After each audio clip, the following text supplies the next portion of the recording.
is always the hardest part is always trying to figure out what to say and how to say it, because if you say something wrong,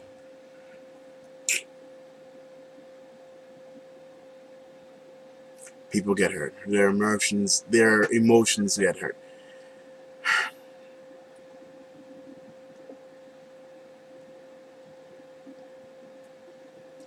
So the question is, how do I start? I'm sure some of you are probably wondering about the whole incident, the actual incident, something that people have actually coined the Jasmine incident.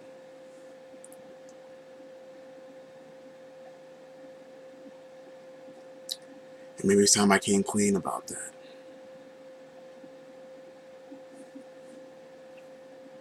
Jasmine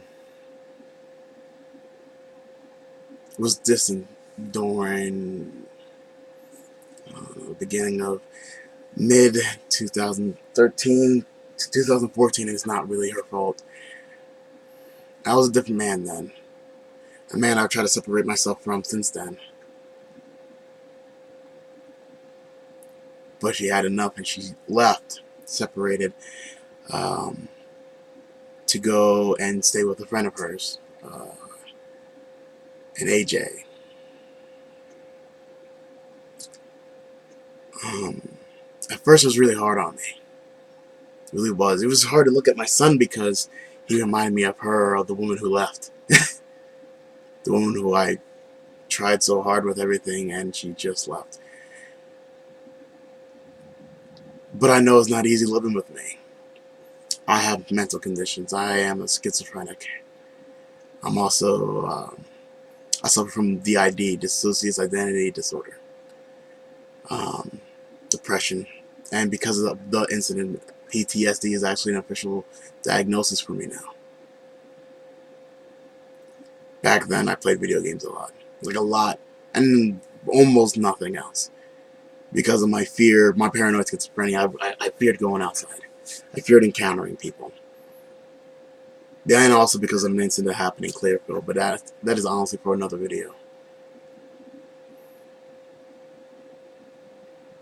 I'm sure it wasn't easy living with me. So she left. It was hard being without her, my other half, the part B of the parenting thing.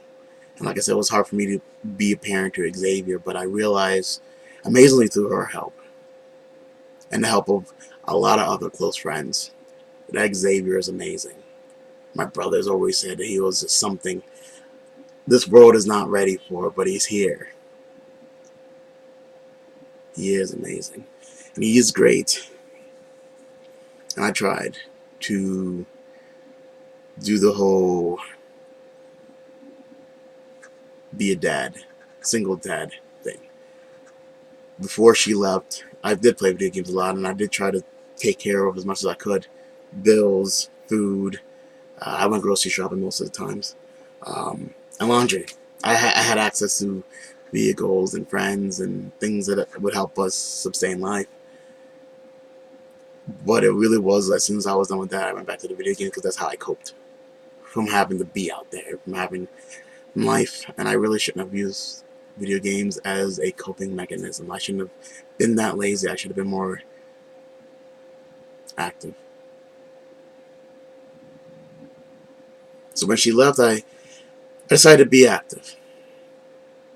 Be active in my recovery, mental health wise. I be active with Xavier, physically, taking him out. I had a couple of friends who actually also had children, and we went off on play dates. And teachers would actually come over to the school and come over to the house, and we'd do things and everything else. I did this so that she would come back. I did this so that we'd be a whole family again, because that was the one thing I wanted. My family back. She'd come over during lunch breaks from where she was working, and after work she'd come over, me and her would tuck Xavier back into bed. And And we talk a little bit, potentially, about what I need to do to make things right, to make things better, to make it easier on her to be with me. After a while, she was like, well, get Xavier to start talking. You know, work on cleaning up the house. It wasn't really messy. She had never even said it was messy. It was just cluttered. A lot of things just everywhere. Well, not everywhere, just, Xavier would play with his toys. And we worked on picking up his toys together. I make it to a game for him. Oh, I put one in. Your turn. You put one in. Okay, we're gonna put two in. Boom, boom. You put two in. I'm gonna put three in. Boom, boom, boom. And he'd be like, boom, boom. I'm like, all right, 2 more. So go back to two. Boom, boom. I'm like, just make it a game. And I learned more about being a better father through that, through helping him communicate and speak. Even though I had problems doing it, I still have problems doing it. It's one of the reasons I do the videos. And throughout all this, everybody was telling me, was talking in my ear. People saying this and people saying that, and me saying I don't believe it because I hoped. I hoped that vows and things made sense. I hoped that I can still fix things. I hoped the man can still be a man and do better, succeed, strive for excellence, and even through his past, his horrible past, be able to find a way to make things whole again. I believed.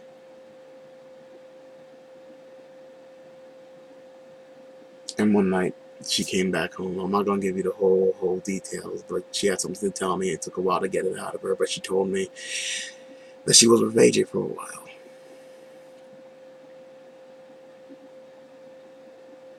No, actually, first she told me she was with AJ, and I said, okay, well, 1 time, 2 times, we'll still find a way to make it work. She goes, it was an ongoing thing, and a long, ongoing thing. And I asked her if she loved him, and she nodded, and then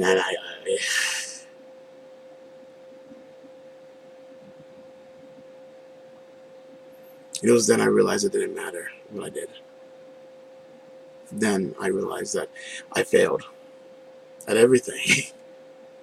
At being a good father, at being a good husband.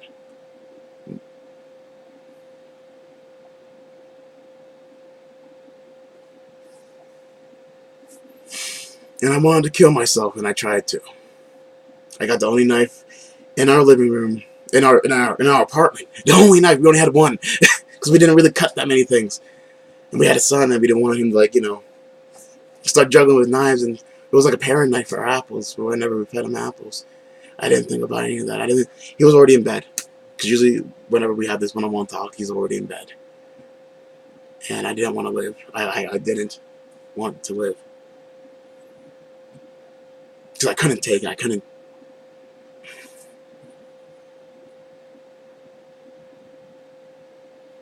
So I tried to cut myself. Cut the veins, cut anything that I just didn't want to be there. Then she called the police because I guess she didn't think it would go that far. I never thought it would ever go this far. And they came, and I didn't want to live. I didn't want to hurt anybody else. I didn't want to be the reason anybody else suffered. I didn't want to be the reason anybody else... I didn't want to be the reason people's lives were horrible anymore. When I got with Jasmine, when we had our son, the one thing I told myself, I will do better to make sure that my existence is a positive thing, not just for you, but for the world. And I failed that to the one woman who meant everything to me. I failed her, I failed him, I failed everybody. I failed everybody by not trusting in them and saying that they were full of shit about everything they were telling me. I failed her because I should have been a better husband, and I failed my son because we should have been whole.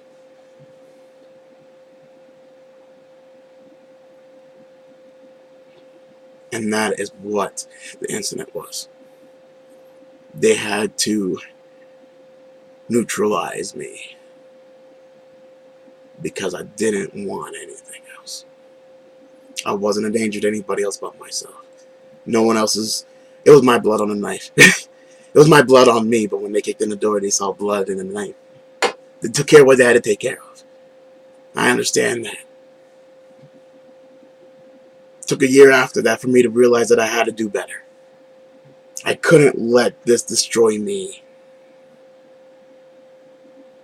So I got out, and through all the obstacles, through all the pain and suffering, the nightmares, the visions, the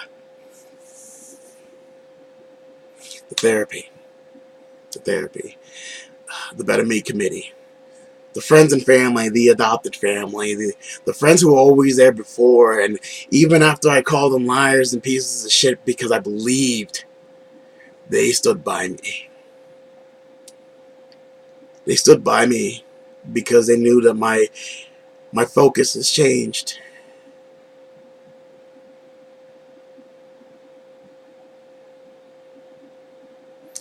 For the past 3 years, I suffered. For the past 3 years, I didn't sleep. Sleep was almost an impossibility. Because I remember our life together. Me, her, and him. I don't want to be a victim. No, my son deserves more out of me than that. He needs somebody stronger. Somebody better than what I was. And I can't allow anybody else to do that. Can't allow anybody else to be a father for him. Can't allow anybody else to be a dad for him. That's something I have to grow and become. People tell me I'm a good dad because I try, and trying doesn't get you anywhere. I have to be better. I have to always be better.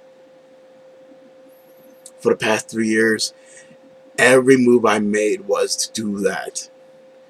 Hell, it's called the Better Me Committee.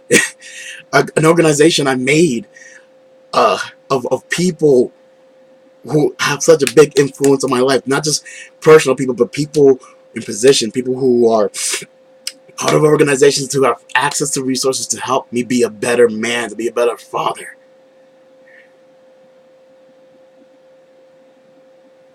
I can't say I didn't trip up along the way. But there was this one thing that this one man said to me, a man named Jason. This guy was crazy. Crazy as my brother Michael. Maybe a little bit worse. And he says, no matter what, don't let anything destroy you. Because you can do great things if you allow yourself to believe you can.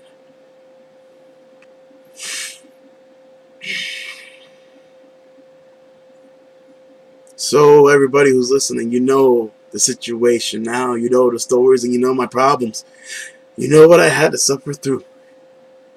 What I had to overcome. And I'm overcoming currently, daily. Because it's not something that I can say I win. The war is over because the war is always being fought on a daily basis. The battles are always being fought. But I wake up every morning from a sleepless night knowing that I have to be better than I was yesterday. For him.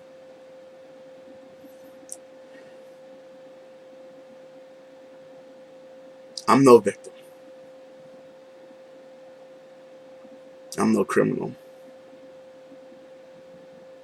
I'm a man who was weak because the things that he believed in, he lost faith in. And I'm hoping against hope, that one day I'll be good enough. Good enough to look to and see. So I'm sorry. But I can't stop now. I won't. The legacy, my son,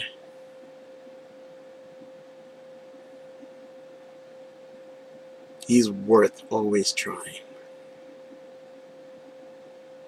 And that's what I gotta say.